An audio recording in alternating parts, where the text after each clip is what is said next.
வணக்கம் தோழர்களே. காவிகள் என்றாலே அங்க ஒரு மிகப்பெரிய உள்ளடி வேலை நடக்கும். சொந்த கட்சிக்குள்ளேயே பதவிக்காக அடிச்சுக்கிட்டு இருக்கிற ஒரு குரூப் யார் அப்படின்னா அது காவி கும்பல் தான். தமிழ்நாட்டில் சொல்லவே வேண்டாம். அண்ணாமலை மீது மிகப்பெரிய அளவில் கடும் கோவத்தில் மூத்த தலைவர்கள் இருக்கிறாங்க. அதுலேயும் தமிழிசையெல்லாம் வாய்ப்பு கிடைச்சா வச்சு செஞ்சிருவேன் அப்படின்னு சொல்கிற இந்த காலகட்டத்தில் தான் மிகப்பெரிய ஒரு அதிர்ச்சிகரமான தகவல் ஒன்று வெளியே வந்திருக்கு. அது அண்ணாமலையை பதவியை பறிக்க போகிறார்கள். அதுலேயும் மேலிடம் அவர்களை கைவிட்டு விட்டது. இதில் தமிழிசை வானதி உட்பட பலரும் அந்த தலைமை பதவிக்காக மிகப்பெரிய அளவில் ஃபைட் பண்ணிகிட்டு இருக்காங்க அப்படின்னு செய்தி வந்தது. தேன் வந்து பாயுது காது நிலைன்னு நான் ரொம்ப சந்தோஷமாக இருக்கேன்ப்பா. ஏன்னா அண்ணாமலை போன்ற ஒரு அரைவேக்காடுகள் ஒரு எதிர்கட்சி அரசியல் நின்றுக்கிட்டு கதறிக்கிட்டு சமூகத்தை சார்ந்த பிரச்சனைகளை விட்டுட்டு தனி மனிதர் தாக்குதல்களை செஞ்சுட்டு இருக்கிற ஒரு கூட்டம் காணாமல் அளிக்கப்படுவதே ஒரு அரசியல் தான்.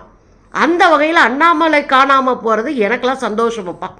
அதில் இன்னொரு விஷயம் என்ன அப்படின்னா, அண்ணாமலையால் தமிழ்நாட்டு பாஜகவுக்கு எந்த விதமான நன்மையுமே கிடைக்கல. நமக்கே தெரியுங்க, அண்ணாமலை எப்போதுமே சுய விரும்பி தன்னைத்தானே டார்கெட் பண்ணிக்கிட்டே இருக்கிறவர். தன்னைத்தானே எக்ஸ்போஸ் பண்ணுறதுக்கு எல்லா வேலையும் பார்ப்பார். தன்னை அடையாளப்படுத்தி கொள்ளுகிற ஒரு அரசியலை மட்டும்தான் அண்ணாமலை செஞ்சார். அதுக்கு Annamalai army, Annamalai fans club, Annamalai அது, அண்ணாமலை இதுன்னு ஏராளமான அமைப்புகளை உருவாக்கி அவருடைய வாழ்வினையர், அதாவது மனைவி, அவங்களும் அவங்களுடைய ஃப்ரெண்டும் சேர்ந்து தான் இதையெல்லாம் மெயின்டைன் பண்ணுறாங்க. ஸோ அண்ணாமலையை ப்ரைஸ் பண்ணுறது, அண்ணாமலையை துதிப்பாடுவது, அண்ணாமலையை வெளியே கொண்டு மக்கள்கிட்ட பிரபலம் அடைய வைக்கிறது, இது ஒன்று தான் அவங்க டார்கெட்டாக இருந்ததே ஒழிய கட்சி, கொள்கை, சித்தாந்தம், அதற்கான செயல் திட்டம் அப்படின்னு எதுவுமே இல்லை அவங்கள்ட்ட. அப்போ நமக்கு ஒரு விஷயம் நல்லா புரியுது, அண்ணாமலை தன்னை வளர்த்து கொள்ள காவிகளை பலிகடா ஆக்கி இருக்கிறார். அப்ப பலியானது காவிகள் மட்டும் இல்ல, அண்ணாமலையும் சேர்த்துதான். இப்ப என்ன ஆகி போச்சுன்னா, எண்மண் எண் மக்கள் யாத்திரை பண்ணார் இல்லையா, கோடிக்கணக்கான ரூபாயை அதுல கொள்ளையடிச்சிருக்கிறார். கணக்கே காட்டாம தன்னுடைய வங்கி கணக்குல போட்டு தப்பிச்சுக்கிட்டாரு அண்ணாமலை. எனக்கு தெரிஞ்சு ஒரு ஆடியோ நம்ம பேசியிருக்கிறோம். மதுரையிலையும் சிவகங்கை டிஸ்ட்ரிக்ட்ல மட்டும் ஒரு கோடி ஒரு சிங்கிள் பர்சன் கொடுத்துருக்காரு. ஒரு எண்மண் எண் மக்கள் யாத்திரையில என்ன நடக்கும், சும்மா நடந்து போறாங்க, மிஞ்சி போனா சில லட்சங்கள் கூட செலவாகாது. ஆனா பல கோடிகளை கொள்ளையடிச்சிருக்காங்கன்னா அண்ணாமலை தன்னை வளர்த்துக்கிறதுக்காக இந்த எண்மண் எண் மக்கள் யாத்திரையை நடத்தினார். ரெண்டாவது, தனி மனித தாக்குதலால கூட்டணியை உடைச்சுக்கிட்டே இருக்காரு. இப்போ அதிமுகவுடைய கூட்டணியின் சப்போர்ட்ல தான் 4 சீட்டு சட்டமன்றத்தில் ஜெயிக்க முடிஞ்சிச்சு பிஜேபி. அது எல்முருகன் அண்ணனுடைய தலைமையில் 4 சீட்டை சட்டமன்றத்துக்கு ஜெயிச்சு கொடுத்தனால தான் எல்முருகன் இணையமைச்சராக இருக்காரு. ஆனால் இவர் என்னடா பண்ணாருன்னா, எண்மண் எண் மக்கள் யாத்திரை போனாரு, தெருவில் போறவங்கெல்லாம் திட்டினாரு. ஆனால் கட்சியினுடைய வளர்ச்சி பாதையில் போகவே இல்லை. அதுக்கு உதாரணம், அவரே ஜெயிக்க முடியல. சொந்த தொகுதியா இருக்கிற கரூர் தொகுதியில, அவர் அரவக்குறிச்சி தொகுதியில எம்எல்ஏ கேண்டிடேட்டா நின்று சொந்த தொகுதியில ஒத்த ஓட்டு வாங்குறாருங்க. 214வது வார்டு அந்த இதில் பூத்தில் ஓட்டை திறந்தா ஒத்த ஓட்டு பாஜகவுக்கு விழுந்திருக்கு அண்ணாமலைக்கு. அப்போ சொந்த மண்ணில் சொந்த மக்கள்கிட்ட பேரெடுக்க முடியல, சொந்த மக்கள்கிட்ட ஓட்டு வாங்க முடியல. அதே மாதிரி இப்போ என்னுடைய சொந்த மண் கோவை, நான் கொங்கு மண்டலத்தின் தலைவன் அப்படின்னு உருட்டினாரா. சரி, கொங்கு மண்டலத்தில் ஏதோ அறுத்து தள்ளிடுவார் போல இருக்குன்னு போய் பார்த்தா அங்கேயும் டமாலு. கொங்கு மண்டலத்தில் சுத்தமாக ஜெயிக்கவே முடியல அவரால். அத்தனை பிரயத்தனம் எடுத்து ஆர்எஸ்எஸ் உள்ள உட்கார்ந்து தெரு தெருவா வேலை நடந்தும் வெற்றி அடைய முடியல. ஏன்னா தமிழ்நாடு அரசியலாக தெளிவான மண். பாஜக போன்ற ஒரு வகுப்புவாதிகள், அடிப்படைவாதிகள், பிரிவினைவாதிகள் வந்தா தமிழ்நாட்டை சூறையாடிடுவாங்கன்னு அவங்களுக்கு தெரியும். எனவே தமிழ்நாட்டில் இது மாதிரியான அரைவேக்காடுகள் ஜெயிக்க கூடாதுன்றதுல நம்ம தெளிவாகவே இருக்கோம். அதுல தான் நம்ம அண்ணாத்தை அவுட் ஆயிட்டார். ஸோ கணக்கெடுத்து பார்க்குறாங்க. பாஜகவை பொறுத்த வரையில கணக்கில் ஜெயிக்கிற மட்டும்தான் தலைவனா இருக்க முடியும். அது என்ன கணக்கில் ஜெயிக்கிறது? நீ வெற்றியை காட்டலன்னா உன்னை தலைவனாவே வச்சுக்க மாட்டாங்க. இப்ப எல்முருகன் 4 எம்எல்ஏ சீட்டை கூட்டணி கட்சிகளோடு தயவுல போராடி 4 சீட்டை உள்ள அனுப்பிட்டாரு. பல 10 ஆண்டுகளாக பாஜகவுக்கு எம்எல்ஏ சீட்டே இல்லாத காலத்துல 4 சீட்டை அதிமுகவை வச்சு ஜெயிச்சு சட்டமன்றத்துக்குள்ள போயிட்டாங்க, தமிழிசை அக்கா வானதி சீனிவாசன் உட்பட.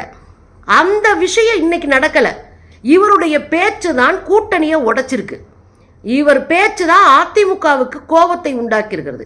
அதிமுக இவனுங்க கூட்டணியே வேண்டாம்ப்பா அப்படின்னு முடிவெடுக்கிறதுக்கு அண்ணாமலையினுடைய பேச்சும் செயல் திட்டமும் நடவடிக்கையும் ஒரு பெரிய காரணமா இருந்துச்சு. அது யாருக்கு இழப்புனா பிஜேபிக்கு இழப்பு. இது அவங்களுடைய கருத்து கணிப்பு. ஏற்கனவே பார்த்தீங்கன்னா சிபி ராதாகிருஷ்ணன் கோயம்புத்தூர்ல எம்பியா முன்னாடி ஜெயிச்சவர், இப்போ மகாராஷ்டிரா ஆளுநராக இருக்காரு. இந்த சிபி ராதாகிருஷ்ணன் திரும்ப திரும்ப ஒரு விஷயத்தை மேடைகளை சொன்னார். இப்ப கூட அண்ணாமலை மேல கடுமையான கோபத்துல சிபி ராதாகிருஷ்ணன் இருக்காரு.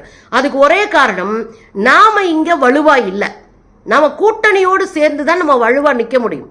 அப்ப கூட்டணி கட்சியோடு சேர்ந்து வலுவா நிக்கலாம்னா அதை உடைச்சு கூட்டணியை காலி பண்ணி அவங்கள வெளியே துரத்தி விட்டதுல அண்ணாமலையுடைய பங்கு ஆகப்பெரிய பங்கா போச்சு. அதனால அண்ணாமலை இருக்கிற வரைக்கும் தமிழ்நாட்டுக்குள்ள கால் பதிக்கிறது பத்தி பாஜக ரொம்ப கவலையோட பாக்குது அப்படின்னு அவர் பலமுறை சொல்லிட்டாரு. நம்மளே தற்கொலை பண்ணிக்கிற மாதிரி தான் அதிமுக கூட்டணியை உடைக்கிறது, அதனால ரொம்ப கவனமா இருங்கன்னு திரும்ப திரும்ப சொன்னாரு. ஆனால் நடக்கல. அதிமுக வச்சா நாங்கள் ஜெயிக்க போறோம், ஜெயலலிதாலாம் ஒரு ஆளா, ஜெயலலிதாவோட எங்க அம்மாவும் என் ஒய்ஃபும் பெரிய ஆளுங்க அப்படிலாம் சொல்லி கடுப்பேத்தினாரு. அப்புறம் தேர்தல் வரும்போது எம்ஜிஆர் ஜெயலலிதா படத்தை பின்னாடி போட்டுக்கிட்டு உருட்டுச்சு இந்த கும்பல். ஸோ இவ்வளவு கேடுகட்ட கும்பல் ஓட்டுக்காக எந்த அளவுக்கும் இறங்கக்கூடிய ஒரு கும்பலை இன்னைக்கு அதனுடைய தலைவனுடைய பதவியை பிடுங்கிருக்கு. பாஜக கும்பல் தங்களுக்கு பயன்படலைன்னா தூக்கி எறிஞ்சிரும். முதல்ல இந்த அண்ணாமலை புரிஞ்சுக்கணும், நீ கட்சிக்கு பயன்படுற வரை, கட்சியை வளர்க்கறதுக்கு யூஸ் ஆகுற வரை தான் நீ தலைவனா இருக்க முடியும். இல்லைன்னா தூக்கி வெளியே போட்டுருவாங்க. அதுக்கப்புறம் நீங்க தலைமை பதவியை குறித்து யோசிச்சு கூட பார்க்க முடியாது. இதுதான் அங்க இருக்கிற சூழல். ஏற்கனவே அண்ணாமலை கிட்ட ஒரு பிரச்சனை என்ன அப்படின்னா, பழைய தலைவர்களை மூத்தவர்களை இழிவா நடத்துறது, அவங்கள வந்து லெப்ட்ல டீல் பண்றது. தமிழிசை அக்கா பேசுறாங்க ஒரு பிரஸ் மீட்ல.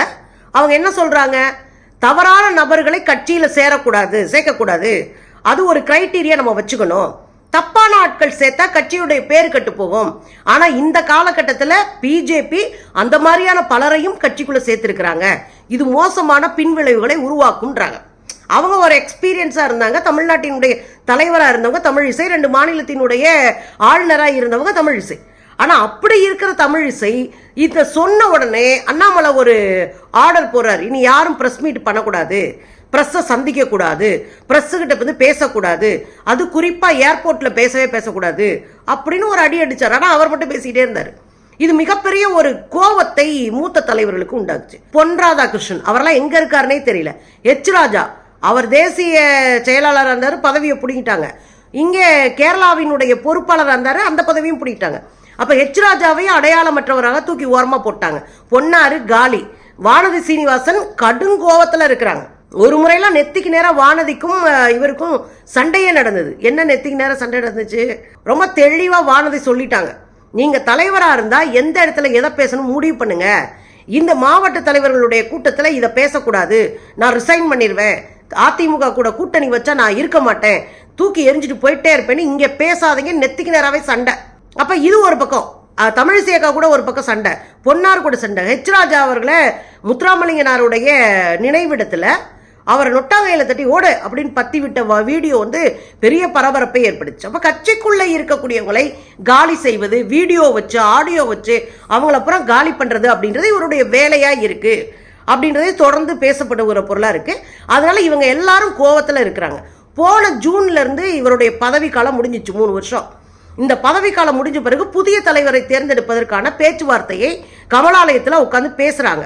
அந்த தலைவரை தேர்ந்தெடுக்கும் போது மேலிட பொறுப்பாளர்களான சுதாகர் ரெட்டி, நளின்குமார், அதுக்கப்புறம் இங்கே இருக்கிற தமிழிசையக்கா, வானதியக்கா, இவங்க எல்லாரும் மொத்தமா உட்காந்து கமலாலயத்தில் பேசியிருக்கிறாங்க.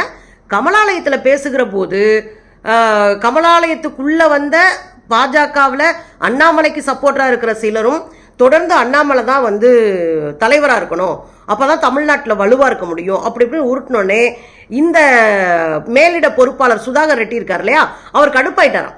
இன்னும் கீழேயே ஆட்களை போட்டு முடிக்க முடியல, அதுக்குள்ள தேர்தல் பிரச்சாரத்தை இங்க ஆரம்பிச்சிட்டீங்களா உங்க தலைவருக்கு அப்படின்னு கடுப்பாகி பேசியிருக்காரு. அண்ணாமலைக்கு சப்போர்ட்டா பேசின உடனே கடும் கோபம் வரைக்கும் வந்துருச்சான். கீழே இருக்கிற மண்டல பொறுப்பாளர்களே இன்னும் நம்ம போட்டு முடிக்கல, அதுக்குள்ள என்ன மாநில தலைவர், அது யார் முடிவு பண்ணுவாங்கன்னா மேலிடம் முடிவு பண்ணும். அதாவது ஒன்றியத்தில் இருக்கிற தலைவர்கள் அதை முடிவு பண்ணுவாங்க. அதுக்கப்புறம் அவங்க முடிவு பண்றால நாங்க அறிவிப்போம், அவ்வளவுதான் எங்க வேலை. அதனால இன்னைக்கே வந்து அண்ணாமலை பேரை தூக்கிட்டு வந்து நிப்பாட்டாதீங்க அப்படின்னு மூஞ்சிக்கு நேரம் சொல்லிட்டாராம் உடனே அண்ணாமலையும் நம்ம வந்து மண்டல பொறுப்பாளர்கள் போட்டுக்கிடுவோம், அதுக்கப்புறம் பேசுவோன்னு அவரும் நேரடியாக சொல்லிட்டாராம். இதுக்கு பின்னாடி ஒரு அரசியல் இருக்குது. என்ன அப்படின்னா, மேலிடம் அப்படின்னு சொல்கிற ஒன்றிய அரசு, அதாவது அமித்ஷா, நட்டா, மோடி, இவங்கெல்லாம் அண்ணாமலையோட இப்போ டச்சில் இல்லைன்றாங்க. அண்ணாமலையை வந்து இப்போ கண்டுக்கிறது இல்லை, அண்ணாமலையை ஓரங்கட்டிட்டாங்க.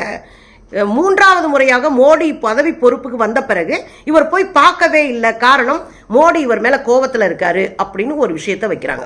2வது விஷயம், மோடி மட்டும் இவர் மேலே கோபமா இல்லை, PL சந்தோஷ் இருக்கார் இல்லையா, அவர் நெருக்கமான தோழன் இல்லையா யாருக்கு, நம்ம ஆட்டுக்குட்டிக்கு.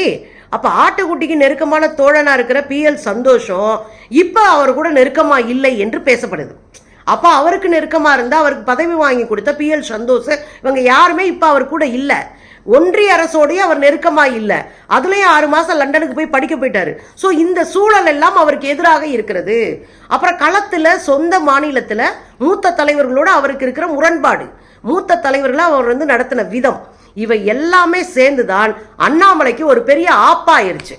இந்த சூழ்நிலையில் தமிழிசை அக்கா கடுமையான முயற்சி எடுத்துட்டு இருக்காங்களாம் தலைவராக வர்றதுக்கு. அதோட வானதி அக்காவும் நானும் வருவேன்றாங்களா. அப்புறம் அவங்க கூட இருக்கிற அல்லுசில் எல்லாமே நாங்களும் தலைவராகுவோம், எங்களுக்கு மட்டும் வாய்ப்பு கொடுக்க மாட்டீங்களா அப்படின்னு கேட்டுட்டு எல்லா வேலையும் பார்த்துட்டு இருக்கிறதா கேள்வி. அப்போ ஒரு விஷயத்தை ஞாபகம் வச்சுக்கணும், 3 வருஷம் ஆயிருச்சு, அடுத்த தலைவராக அண்ணாமலை இருக்க வேண்டாம் என்பதை மாநிலத்தில் இருக்கிற தலைவர்களை எதிர்ப்பு தெரிவிக்கிற அளவுக்கு அண்ணாமலை போய் நிற்கிறாரு. நமக்கு என்ன அப்படின்னா, அண்ணாமலையை முடிச்சு விட்டாங்க. அண்ணாமலை இனி தலைவர் பதவியை நினைச்சு பார்க்க முடியாது.